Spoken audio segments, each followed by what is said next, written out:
हमने स्टार्ट किया हुआ है यूनिट नंबर 6। यूनिट का नेम है वर्क एंड एनर्जी और जो टॉपिक है वो है विंड। और जो बुक हम फॉलो करें वो NBF national book foundation new book जो आई है। पिछले सारे टॉपिक्स हम कर चुके हैं, geothermal resource, hydro electric resources, solar radiation से सारे हम कर चुके हैं, न्यूक्लियर, बायोमास फ्यूल। आज जो है हमारा है विंड। विंड को एग्जाम में किस तरह से लिखना है वो यहाँ पे लिखा हुआ है, आपने इस तरह से एज इट इज़ इसको लिखाना है अगर पेपर में आ गया। विंड सबसे पहले क्या होता है, हम ये सारी चीज़ें जो यूज़ कर रहे हैं ना बेसिकली क्यों यूज़ करें, हमने बायोमास फ्यूल यूज़ किया, न्यूक्लियर फ्यूल यूज़ किया, फॉसिल फ्यूल यूज़ किया, फिर हमने हाइड्रो इलेक्ट्रिसिटी यूज़ की, फिर हमने सोलर रेडिएशन यूज़ किया, जियोथर्मल, ये सारे रिसोर्सेज हम क्यों यूज़ कर रहे हैं कि हम बिजली को किन किन तरीक़ों से बना सकते हैं। तो अब हमारे पास नेक्स्ट पार्ट आता है कि हम विंड के ज़रिए जो है बिजली बना सकते हैं। विंड किसको बोलते हैं, हवा। हम हवा के ज़रिए भी बिजली बना सकते हैं। कैसे, आपके पास विंड काइनेटिक एनर्जी जो होती है विंड की can be use to turn turbines. आप बेसिकली जो हवा होती है उसके पास कौन सी एनर्जी होती है, काइनेटिक एनर्जी। तो काइनेटिक एनर्जी जो हवा की होती है आप उसको यूज़ कर सकते हो टर्बाइंस को चलाने के लिए, और टर्बाइंस आगे से क्या करते हैं, इलेक्ट्रिसिटी प्रोड्यूस करते हैं। आपने बहुत सारे एरियाज़ में ऐसे ये बने हुए देखे होंगे, ऐसे 3 से पंखे से जो होते हैं वो बने हुए होते हैं, ठीक है। तो इनका काम क्या होता है, बेसिकली हवा आती है तो ये हवा से क्या करते हैं, ऐसे चलने लग जाते हैं। तो इनकी मूवमेंट की वजह से बेसिकली क्या होता है, इलेक्ट्रिसिटी बनती है। तो काइनेटिक एनर्जी जो होती है विंड की can be use to turn turbines. इन टर्बाइंस को चलाने के लिए हम काइनेटिक एनर्जी जो होती है विंड की यूज़ करते हैं, फिर आगे से इलेक्ट्रिसिटी प्रोड्यूस हो जाती है। अब इस विंड टर्बाइंस में होता क्या है, 3 ब्लेड्स होते हैं, बिग बड़े बड़े, डेट कैचेस द विंड। ये जो लगे हुए हैं ना, ये जो अभी मैंने बनाए हैं आपने देखे होंगे यहाँ पे ऐसे ही बने हैं। तो ये ब्लेड्स होते हैं, ठीक है, जो क्या करते हैं, विंड को पकड़ते हैं, that catch the wind. A hub that connect the blades, और इन ब्लेड्स के एक हब अटैच हुआ होता है ब्लेड्स के साथ। सबसे पहले आपके पास क्या होती है, ऐसे करके 3 ब्लेड्स होती हैं, ठीक है, ये ऐसे टर्बाइन सा होता है, मतलब आप समझ लो कि आपके पास जैसे 3 पंखे होते हैं ना उस तरह से। अब आपके पास क्या होता है, इस तरह से एक हब हुआ होता है जिसके साथ ये ब्लेड्स अटैच हुई हुई होती हैं, और पीछे एक आपके पास क्या होता है, गेयर बॉक्स होता है। ये गेयर बॉक्स क्या करता है, यहाँ से जो विंड आती है उसकी एनर्जी को इलेक्ट्रिसिटी में बदल देता है। तो क्या चीज़ें होती हैं, एक ब्लेड जो विंड को यहाँ से कैच करता है, और फिर एक आपके पास क्या होता है, हब जो कि ब्लेड के साथ अटैच हुआ होता है, और आपके पास क्या होता है, गेयर बॉक्स जो कि क्या करता है, विंड की एनर्जी को इलेक्ट्रिकल एनर्जी में कन्वर्ट करता है, इलेक्ट्रिसिटी में, ठीक है। अगर आपने कहा कि आपके पास ब्लेड्स होते हैं, ब्लेड्स आपके पास कितने हैं, 3 ब्लेड्स हैं, ठीक है। जैसे पंखा होता है ना, सेम उसी तरह होता है, 3 ब्लेड्स होते हैं। ये ब्लेड्स बेसिकली क्या करते हैं, विंड आ रही होती है उसकी एनर्जी को रोटेशनल एनर्जी में ऐसे गोल गोल घुमाते हैं। यहाँ से विंड आ रही थी, उसको क्या करते हैं, ऐसे गोल गोल घुमाते हैं, तो आपके पास काइनेटिक एनर्जी को किसमें कन्वर्ट कर देते हैं, रोटेशनल एनर्जी में। ज़्यादातर टर्बाइंस जो होते हैं उनमें 3 ब्लेड्स होते हैं, और दे ऑल्सो शट डाउन। और जब आपके पास ज़्यादा तेज़ी विंड आ रही हो ना, जैसे तूफ़ानी विंड आ रही हो, तो ये शट डाउन भी हो जाते हैं ताकि इनको कोई नुकसान ना हो। तो इनमें ऐसी एबिलिटी होती है, फिक्स हुए होते हैं कि ये बंद भी हो जाते हैं। They also shut down in wind to prevent damage. और आपने देखा होगा कि हर जगह अक्सर औकात ये ऐसे 3 ये जो विंड्स होते हैं ये ऐसे काफ़ी ज़्यादा लगे हुए होते हैं। वो ज़्यादा सारे क्यों लगे हुए होते हैं, ये ग्रुप में लगे हुए होते हैं ताकि आपके पास ज़्यादा एनर्जी जो है वो प्रोड्यूस कर सके, टू प्रोड्यूस मोर एनर्जी। ये ग्रुप डुबे हुए होते हैं। और ये ज़्यादातर आपको कहाँ एरियाज़ में मिलते हैं, जहाँ पे ज़्यादा हवा चलती है, जैसे ओशंस और माउंटेन्स, ऊंचाई पे आप जाओ वहाँ ज़्यादा हवा चलती है, तो वहाँ पे ये लगे होते हैं। इसके एडवांटेजेस ये हैं कि इस तरह से कोई भी गैसेस रिलीज़ नहीं करते, तो कोई भी पोल्यूशन नहीं होते। दूसरा मेन ये है कि रीन्यूएबल है, ठीक है, रीन्यूएबल बहुत ज़्यादा एडवांटेजेस होता है। तो हमारे पास नो ग्रीन हाउस एमिशन, किसी भी तरह की कोई एमिशन नहीं करता ये, ठीक है, कोई पोल्यूशन नहीं कॉज करता, एक्सीडेंट्स वगैरह के भी चांस नहीं होते, क्योंकि कोई मशीनरी नहीं है ना ये जिसमें एक्सीडेंट्स वगैरह हो। फिर आपके पास आता है डिसएडवांटेजेस, ये है कि ये विंड की कंडीशन पर डिपेंड करता है। हवा ना चले तो फिर हमारे पास बिजली नहीं बनेगी। और दूसरा है कि नॉइस जो होते हैं प्रोड्यूस करते हैं, आवाज़ प्रोड्यूस करते हैं, और इसके लिए भी ज़्यादा स्पेस की ज़रूरत होती है, क्योंकि इनको लगाने के लिए इधर बहुत ज़्यादा एरियाज़ पे लगे होते हैं, डिफरेंट जगह पे। नेक्स्ट आता है वेव्स इन द सी में जो वेव्स बनती है ना, उससे भी हमारे पास बिजली बनती है। किस तरह से कि waves in the sea are form when wind blow across the ocean surface. जब आपके पास ये ओशन है, ठीक है, और इसमें जब हवा चलेगी तो इसकी वजह से क्या बनते हैं, ऐसे ऐसे लहरें बनती हैं, ठीक है, तो उसको आप बोलते हो वेव्स।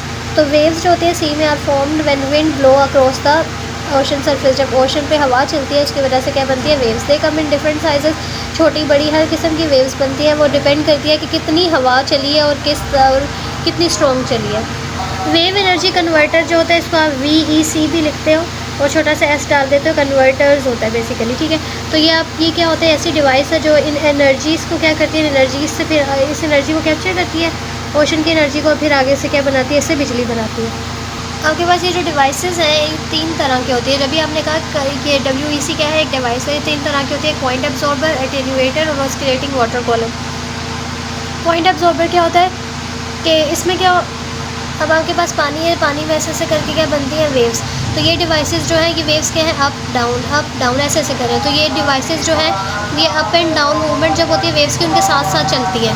तो these are devices that move up and down with waves, या अप एंड डाउन वेव्स के साथ मूव करती हैं। दिस मूवमेंट इज़ यूज, और फिर इनकी ये जो मूवमेंट है ना, अप डाउन, ये हम यूज़ करते हैं। आप इसकी जगह लिख सकते हो कि this movement is use to produce electricity. फिर ये जो मूवमेंट है ना अप डाउन डिवाइस की वाटर वेव्स के साथ साथ, या ये मूवमेंट हम इलेक्ट्रिसिटी को प्रोड्यूस करने के लिए यूज़ करते हैं थ्रू इलेक्ट्रिक जनरेटर के ज़रिए। खुद ब खुद तो नहीं बन सकती ना, कोई डिवाइस लगानी पड़ती है तो जनरेटर लगाते हैं। अटेन्यूएटर्स क्या होते हैं, ऐसे लॉन्ग से स्ट्रक्चर्स होते हैं और ये वेव्स के साथ साथ क्या करते हैं, मूव कर रहे होते हैं। तो ये लॉन्ग फ्लोटिंग स्ट्रक्चर्स होते हैं, फ्लोटिंग क्योंकि तैर सकते हैं, structures that move along with waves, जो वेव्स के साथ मूव करते हैं। As different parts of attenuator moves this motion is converted. ठीक है, आप इसको भी कट कर दो, आप लिखो कि ये वाटर के साथ साथ वेव्स के साथ साथ मूव करते हैं, और इनकी जो मोशन होती है वो क्या करती है, इज़ कन्वर्टेड इनटू इलेक्ट्रिसिटी। जैसे ऊपर था उसकी भी मोशन होती है, सेम इसी तरह इसकी भी मोशन को हम इलेक्ट्रिसिटी में कन्वर्ट करते हैं। तो बेसिक सी चीज़ें कि वाटर की वेव के साथ साथ ये मूव करती हैं डिवाइसेस, और इनकी मोशन की वजह से हमारे पास इलेक्ट्रिसिटी बनती है। ऑस्किलेटिंग वाटर कॉलम्स क्या होते हैं, इसमें भी हमारे पास क्या वही वाटर वेव्स हैं। इसमें आप क्या करते हो, इस तरह से वाटर जो कॉलम होते हैं वो वाटर की मूवमेंट के वेव्स के साथ साथ मूव करते हैं, और इसमें क्या होता है कि आपके पास एयर अंदर भी जा सकती है और एयर बाहर भी आ सकती है। तो these up use up and down movement of waves, same उसी तरह जिस तरह ऊपर वाले पढ़े थे कि अप एंड डाउन मूव करती हैं ये वेव्स के साथ साथ, और क्या करती हैं, पुश करती हैं एयर को अंदर, और एयर को अंदर बाहर करती रहती है चैम्बर के अंदर। इस चैम्बर के अंदर एयर जाती रहती है और बाहर निकलती जाती है।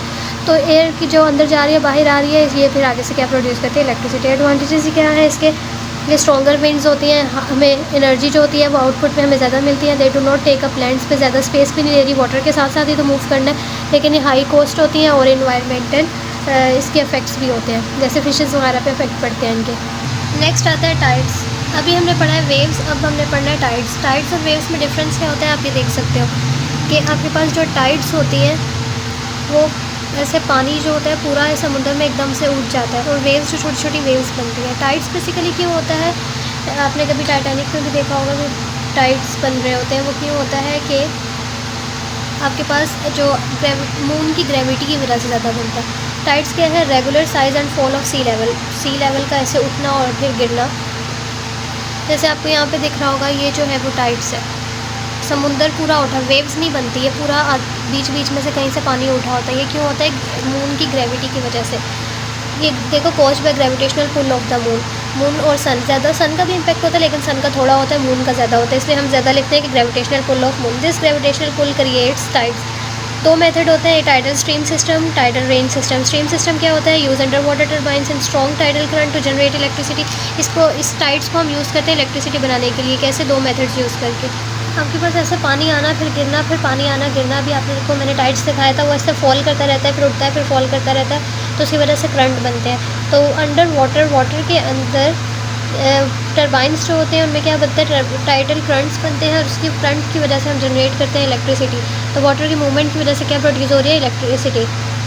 टाइडल रेंज सिस्टम क्या होता है, इसमें हम क्या करते हैं, हम डैम लाइक स्ट्रक्चर यूज़ करते हैं। जैसे हम वाटर को ऊपर स्टोर कर लेते हैं, और जैसे हाई टाइड्स जब ऊपर पानी जाता है तो हम वाटर को स्टोर कर लेते हैं और फिर रिलीज़ करते हैं। जब वो नीचे आता है तो फिर आपके पास क्या होते हैं, ऊपर जब था तो पोटेंशियल एनर्जी, जब नीचे आ गया तो क्या बन गई, काइनेटिक एनर्जी। तो इस तरह से पोटेंशियल काइनेटिक में कन्वर्ट होती है, और हमारे पास क्या होते हैं, टर्बाइंस चलते हैं और फिर इलेक्ट्रिसिटी बनती है। जैसे डैम वाला सिस्टम है वो आपने याद रखना। ये इसके एडवांटेजेस हैं कि नॉन रीन्यूएबल होता है, पोल्यूशन नहीं एमिट करता है, इसका ज़्यादा टाइम स्पेंड होता है, ठीक है, ज़्यादा अर्सा चलता है, और हाई कॉस्ट होती है। इन्वायरमेंटल इफेक्ट्स इसमें आ जाते हैं,